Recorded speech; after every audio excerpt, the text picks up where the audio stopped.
fried pancake, steak and egg sandwich with a crispy exterior on the top. We've got pancake batter we're gonna pour into our trusty spider here, and that's gonna drip down some of these crunchy bits. We're gonna use those crunchy bits at the end and reincorporate them to create a crunchy exterior.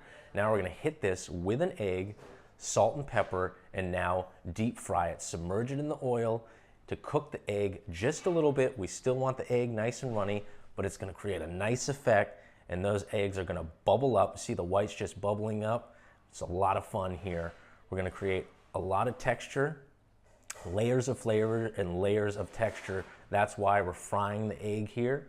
And now once the egg is slightly cooked, we're gonna strain the oil. Make sure you get all the oil out, and now hit it with steak. I said it's gonna be steak and eggs, and I wasn't lying. Steak and eggs, cheddar cheese. Cheddar cheese goes great with this dish. And we're gonna hit it with some chives for some onion greenery. And now some hot sauce to spice it up and give it some beautiful color. And after that, we're gonna seal it with more pancake batter. We've got it sealed on the bottom, and now we're gonna seal it on the top. Pour pancake batter all over the edges. So you've got full coverage with pancake batter. That way no oil gets inside and it stays nice and fluffy and clean.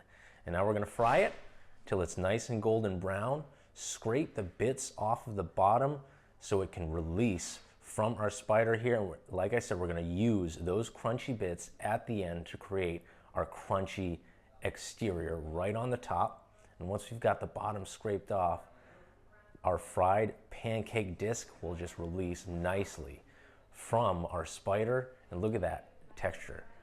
It's got a nice spider web consistency right on the top. We're gonna strain it right here on our rack. And now we're gonna recover, and now it's time to plate it. We've got it right in the center of the plate, and now we're gonna recover all of those crunchy bits. I said we're gonna reincorporate them, so we're not wasting anything, and these are really, really, really nice garnish for our pancake sandwich. Just gonna strain them into this bowl, hit them with maple syrup, and the maple syrup is gonna soak right into those bits, and now top it with our crunchy bits, our crunchy, sweet maple syrup bits on top of our fried pancake steak and egg sandwich. Let's cut into this and see what we've got on the inside. Time for the reveal. Look at that. That egg yolk is still runny.